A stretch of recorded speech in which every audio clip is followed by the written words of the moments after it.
ناظرین السلام علیکم. ہم اس وقت پاکستان کے معروف پروفیسر ڈاکٹر عشرت نعیم بھٹی کے پاس موجود ہیں. آپ کو شمار درجہ اول کے معالجین میں ہوتا ہے. آپ ایک اچھے معالج کے ساتھ ایک بہترین ٹیچر اور ہومیوپیتھس کے ایک مخلص لیڈر کے طور پر بھی جانے جاتے ہیں. آپ ہومیوپیتھس کے سب سے بڑی تنظیم HPCA کے مرکزی جنرل سیکرٹری بھی ہیں. ہومیوپیتھک فلاسفی میں آپ کو اتھارٹی بھی مانا جاتا ہے.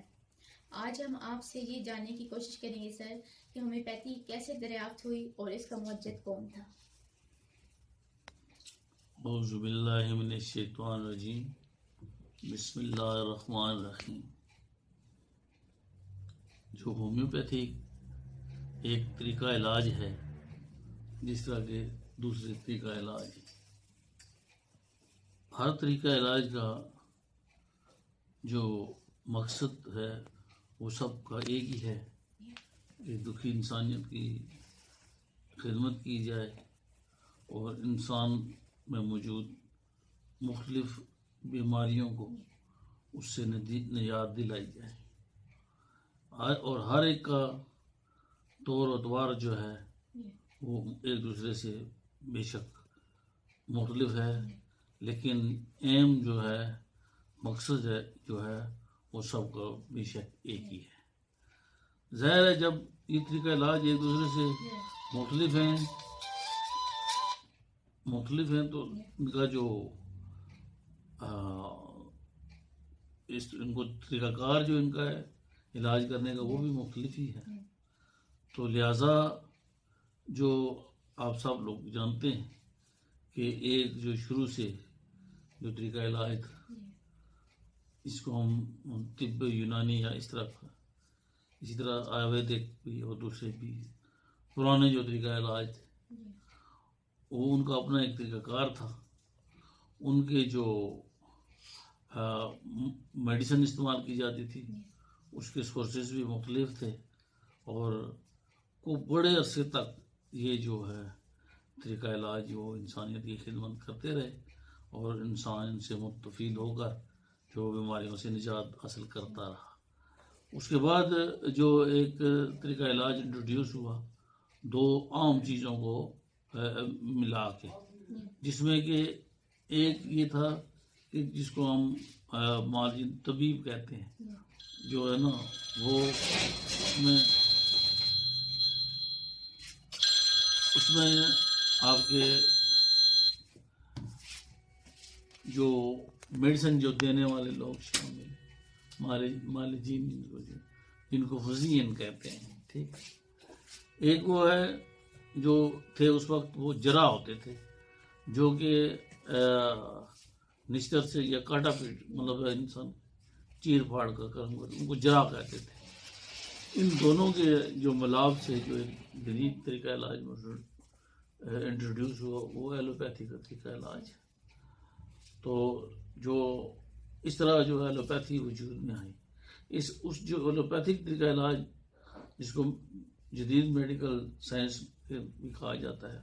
اس میں دونوں چیزیں جو ہیں وہ ہیں، یعنی فزیشین بھی ہیں اور جو سرجن بھی ہیں. یعنی کہ جو جراح کا کام تھا وہ سرجنوں نے سنبھال لیا جو کہ زیادہ تر جس نے آج تک وہ ایلوپیتھی کو سہارا دیا ہوا ہے. اس کے بعد اس کی بہت ساری وجوہات ہیں جو جن کا میں یہاں اگر ڈسکس کروں تو وہ ایک غیر ضروری ہو جائے گا، لیکن بہرحال بہت ساری وجوہات ہیں کہ ایک شخص جو کہ ایک بہت بڑا ایلوپیتھ تھا، بہت ہی ذہین آدمی تھا، اس کی ذہانت کا ثبوت یہ تھا کہ اسے 6 زبانوں پہ عبور حاصل تھا. بہت کم عمر میں اس نے MD کیا اور بہت ہی یعنی کہ وہ جب کہ دوسری تیسری جس کو کہتے ہیں تھرڈ فورتھ کہتے ہیں اس میں جب وہ پڑھتا تھا تو وہ دوسرے بچوں کو وہ ٹیوشن جو ہے وہ پڑھاتا تھا. یعنی وہ اس کو جب وہ ایک جرمنی کے ایک چھوٹے سے قصبے میں وہ پیدا ہوا، بہت غریب تھا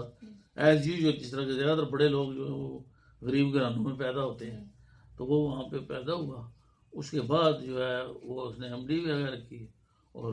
اس کو پاگل خانوں کے ایک ہاسپٹل میں بھی لگایا گیا جہاں وہ متفق نہیں تھا کہ جس طرح ان کا علاج کیا جاتا تھا، وہ اس چیز سے متفق نہیں تھا۔ اس کے علاوہ بہت سی اور سی چیزیں تھیں۔ بعض لوگوں کا خیال یہ بھی ہے کہ اس کے جو بیٹی تھی اس کا صحیح ٹریٹمنٹ اس وقت کے معالجین نہیں کر سکے۔ اس طرح اب بھی ہوتا ہے کہ کئی مریض نہیں ٹھیک ہوتے، ایلوپیتھی میں بھی، ہومیوپیتھی میں بھی، ٹیپ میں بھی۔ بہرحال کچھ وجوہات تھی کہ وہ جو اس وقت کے جو طریقہ علاج جس کو آج کل آپ جدید طریقہ علاج کہتے ہیں ایلوپیتھی، وہ اس سے متفق نہیں تھا، حالانکہ وہ بہت بڑا ایلوپیتھ تھا۔ یہ ذرا آپ لوگ سب یہ چیز ذہن میں رکھیں اور پوائنٹ یہ نوٹ رکھیں کہ وہ خود بہت بڑا جو ایلوپیتھ تھا۔ میں بار بار یہ بات اس لیے کہہ رہا ہوں کہ بعض لوگوں کے خیال میں یہ بات آتی ہے کہ جو ہومیوپیتھی ہے یہ پرانا طریقہ علاج ہے اور ایلوپیتھی جو ہے بات کا ایسا ہرگز نہیں ہے۔ جو اس کا موجودہ جس کے بارے میں بھی میں آپ کو بتا رہا تھا،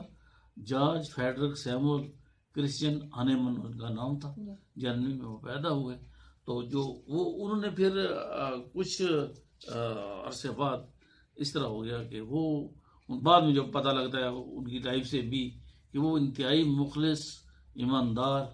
دیندار آدمی تھا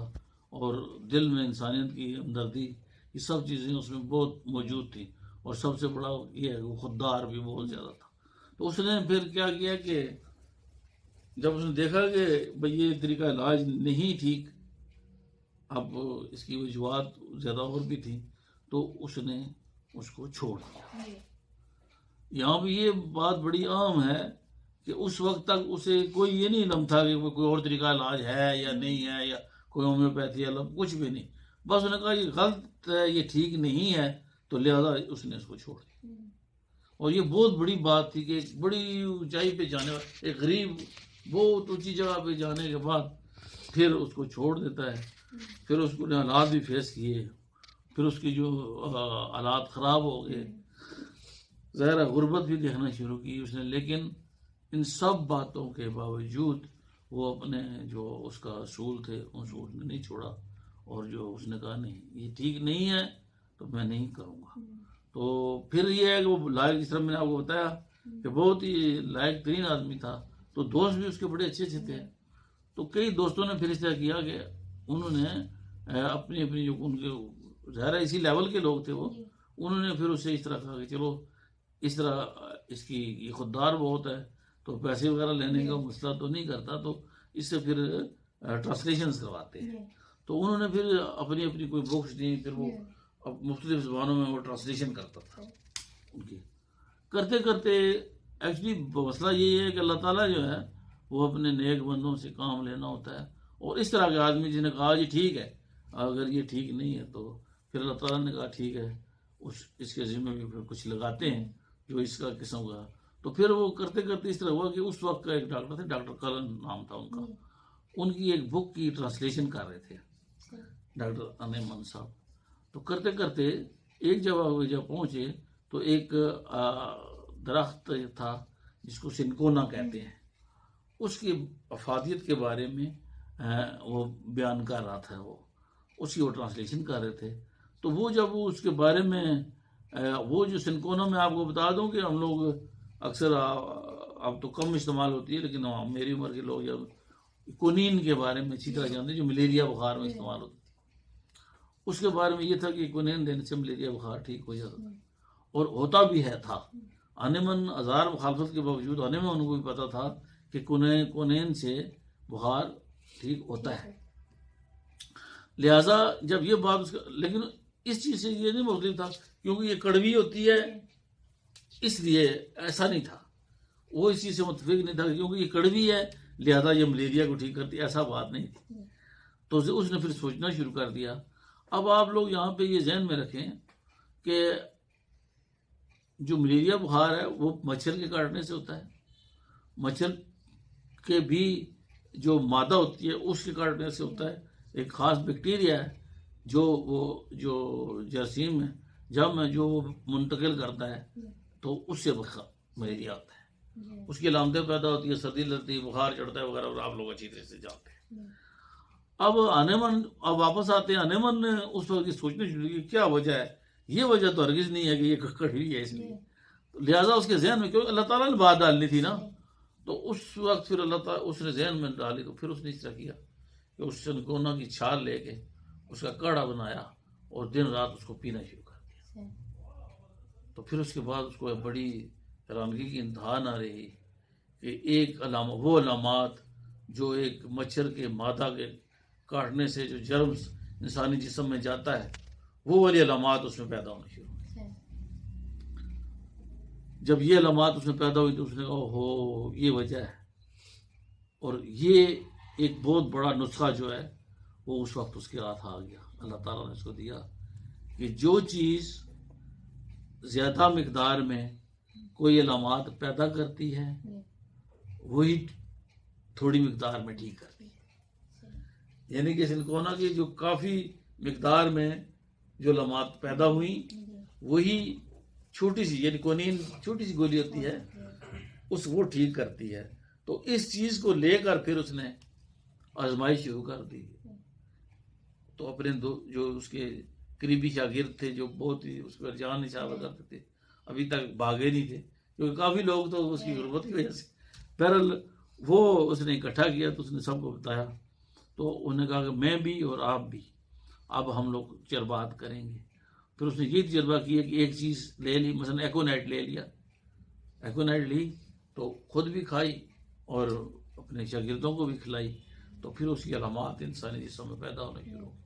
وہ علامات وہ بھی اور مبصر تھے وہ بھی نوٹ کرتے تھے، تو اس طرح وہ ایک مجموعہ علامات ان کے پاس آ گیا، ان کو لکھ لیا جاتا تھا اور پھر وہ ایک پوری میڈیسن بنی۔ یعنی اس وقت ایکونائٹ جو ہمارے پاس موجود ہے، بیلاڈونا جو ہمارے پاس موجود ہے، کیموملا، فاسفورس، جتنی بھی ہمارے پاس میڈیسن موجود ہیں، ان کی جو آزمائش ہے وہ زندہ انسانوں پہ کی گئی، پہلے ان کو کھلائی گئی، ان سے جو علامات پیدا ہوگی وہ نوٹ کی گئی، اور وہ اس وقت میڈیسن مٹیریا میڈیکا کی شکل میں ہمارے پاس موجود ہے۔ اب ہوتا کیا ہے کہ اب انیمن کو پتہ ہے اور ہمیں بھی پتہ ہے کہ جو چیز، کوئی کیمیکل، کوئی جڑی بوٹی، کوئی پوائزن، کوئی منرل، کوئی انسانی جسم میں علامات پیدا کرتا ہے تو اسی سے ہی ٹھیک ہوتی ہیں، لیکن مقدار میں کم۔ یہ ہومیوپیتھی کا وجود ہے، یہاں سے ہومیوپیتھی دریافت ہوئی۔ آج ہمارے پاس 2500 کے قریب میڈیسن پرووڈ موجود ہے، پرووڈ وہ ہم کہتے ہیں جو زندہ انسانوں پر وہ کھلا کے دی۔ اب یہ کیا ہے، یہ جو ہمارے پاس مٹیریا میڈیکا میں جو موجود ہے میڈیسن، ہم کو کہتے تو میڈیسن ہے، ادویات، یعنی کہ یہ کیمفر ہے، سلفر ہے، یا کوئی بھی میڈیسن ہے ہمارے پاس، سیپیا میڈیسن ہے، لیکن ایکچولی یہ سیپیا یہ آرٹیفیشل ڈیزیز ہے جو انیمن نے ہمیں بتایا ہے، وہ ہمارے قید ہیں۔ اب ہوتا کیا ہے کہ جب بھی کوئی شخص ہمارے پاس آتا ہے ہم اس سے علامات لیتے ہیں، علامات لے کے تو پھر ہم ڈھونڈتے ہیں، یہ ہماری فنکاری ہے، اسی لیے ہومیوپیتھی کو فن بھی کہتے ہیں کہ ہماری فنکاری ہے، کون سا اچھا ڈاکٹر ہے، کتنا قابل ڈاکٹر ہے کہ جو مریض میں علامات پیدا ہوئی ہیں ویسی علامات کی میڈیسن بھی تلاش کر رہے ہیں جو ہمارے پاس موجود ہے۔ جب وہ ہمیں مل جاتی ہے تو پھر ہم اس سے اٹیک کراتے ہیں، یعنی کہ اس کی طاقت ہمارے ہاتھ میں ہوتی ہے، 30 میں، 200 میں، 1000 میں، لاکھ میں، اسی طرح کا مرض موجود ہے۔ جب ہم وہ اس کو دیتے ہیں تو مرض ٹھیک ہو جاتا ہے، وہ علامات غائب ہو جاتی ہیں، یعنی کہ لائک کیور لائک، سیملر، جب سیملر بالمثل ہوگا تو علاج ہوگا، یعنی کہ بالمشابہ طریقے سے جیسی علامات ہیں ویسی ہی علامات والی میڈیسن ہم اگر جو ہے وہ تلاش کر لیتے ہیں تو مرض کو ہمیشہ کے لیے ختم کر دیتے ہیں۔ یہ ہومیوپیتھی ہے۔